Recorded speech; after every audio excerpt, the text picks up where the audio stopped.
Welcome to the 3 p.m. streaming hour here on Fox Local. So glad you're with us this afternoon on what is another busy day of news for you. I'm Tom Haynes, live in the Fox 5 Atlanta newsroom. We've been following events up in Minneapolis after ICE agents confronted Renee Good and shot her to death inside her vehicle. Since then, tensions have been flaring, and no doubt that is happening once again today.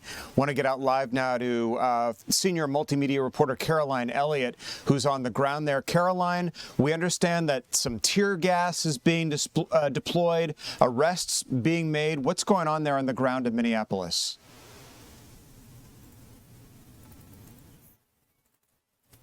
Right now, but we're just kind of seeing so right now we're seeing. All right, what you're hearing now is DHS agents. sound of what's happening there on the ground. Caroline, not sure if you're with us. I know you're talking. I can kind of hear you in the background. I'm going to give you another chance to kind of weigh in here on what's happening. Sure, Tom. If you can hear me now? Yeah, better now. Right now we are at a protest. Okay, great. Right now we are at a protest outside the federal building in Minneapolis that is really getting out of control in the last couple of minutes here. Right behind us, you can see a line of federal police right outside the federal building here, where we are seeing a line of protesters that have been clashing with police out here for the better part of the last hour. In the last 2 or 3 minutes here, we started to see police deploy tear gas and spray pepper balls into this crowd. After really, this crowd has been out here for the better part of the last 6 or 7 hours. And in the last 30 minutes or so, it's really gotten out of hand. We've seen a lot of people, as those DHS cars, are pulling into the parking lot, coming, banging on cars, throwing things at ICE agents here. And last night, Tom, we saw a little bit of the same situation. We were seeing people throwing fireworks, videos that appear to show people throwing fireworks at federal agents at this building here. So things are really getting out of hand here. People are saying this isn't even a protest at this point. These are more so agitators. So again, really heating up right now. We'll see what happens in the next couple of minutes. But again, we will warn you, this is an active protest. This is live TV. So I'm not sure what you're going to see or hear, but I'm going to show you what we're seeing out here, Tom. Yeah, Caroline, looks like a pretty intense scene unfolding there on the streets of Minneapolis. This has been going on for days since that fatal confrontation with Renee Good. I'm curious, and it is still a little bit difficult to hear you understandably given the noise that's happening around you, so the louder I guess you could talk, the better. But what sparked this latest intensification there on the streets? Yeah, so Tom, I'm going to try to talk as loud as possible so you guys can hear me. I hope you can hear me a little bit better now. But it's unclear exactly what has happened, but we have seen these protests really intensify over the last 6 or 7 days. Again, this has been about a week straight of protests we've seen here in Minneapolis, but it's certainly gotten a little bit more out of hand the last day or so. I mentioned last night those videos that appear to show people throwing fireworks at federal agents here. So again, these protests are getting a lot more intense here. We've seen people who have been out here every night. They said last night, today has certainly been more of the intense protests we've seen out here. Tom? This all, Caroline, of course, stemming from the fact that ICE agents are on the ground in Minneapolis.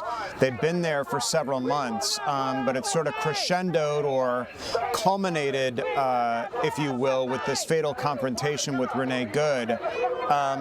Are these, and you may not know this, or you may know it, I'm not sure, are the folks out there actual residents of the Minneapolis area? Do they live there? Have you gotten a chance to talk to any of them and drill down sort of to the bottom of what the protest is all about? Sure, Tom. So we have talked to a couple of protesters here. Some said that, yes, they were locals, but we have talked to people who said that they were from out of town. In fact, we talked to one person who said that they came here from Pennsylvania. So some of these people are out of town, but again, we have not talked to every single person out here, but from what we have seen, it looks like it's a mixed bag out here, Tom. And Caroline, it from what I can see, just in the past 5 or 6 minutes that we've been talking to you, it seems like there's sort of an ebb and flow to when these protests intensify and then when they kind of die down a little bit.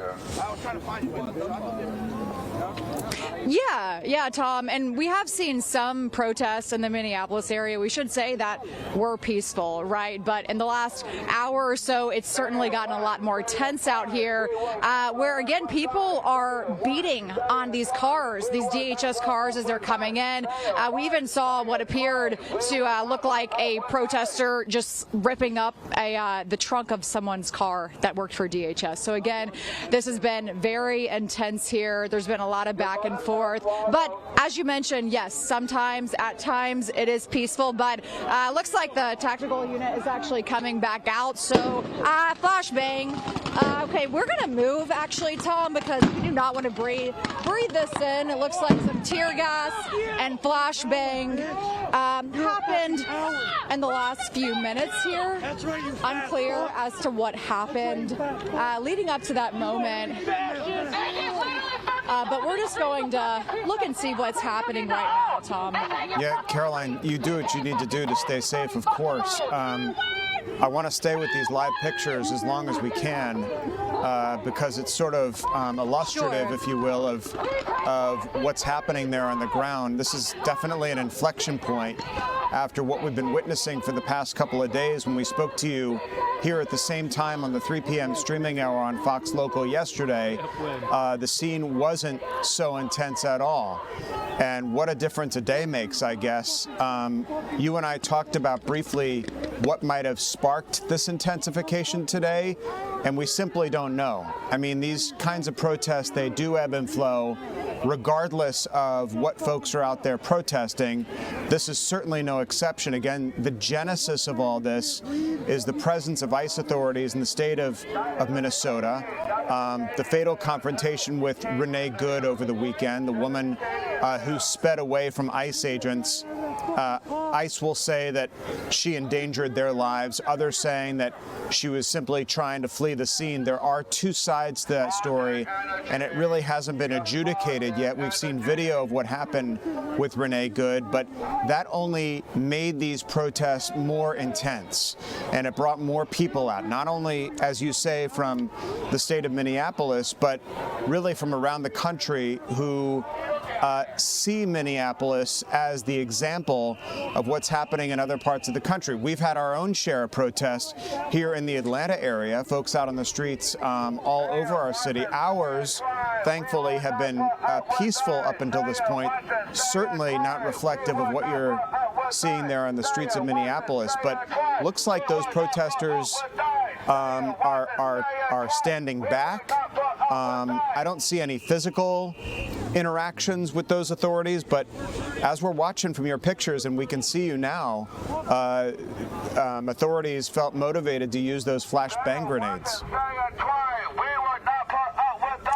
Yeah, Tom, and as you mentioned, that ebb and flow, there are times where it is really tense, as you just saw, but there are also times where it is a little more peaceful here, but at this point, we've really kind of lost all sight of that, especially in the last hour. I will tell you, though, you mentioned there are two sides of this, and we will tell you that there is two definitely different groups that are seeing this a lot differently. You mentioned some of these people see this as simply self-defense, what that ICE agent did last week when he shot and killed Renee Good when she was again pulling that car towards him. But other people see this as straight up murder, and they have really that rhetoric has. Oh Watch gosh! It. Yeah, watch it. All right. Whew, sorry. Yeah, that no. rhetoric. Yes. I'm going to stand sideways sure. so I have eyes on here.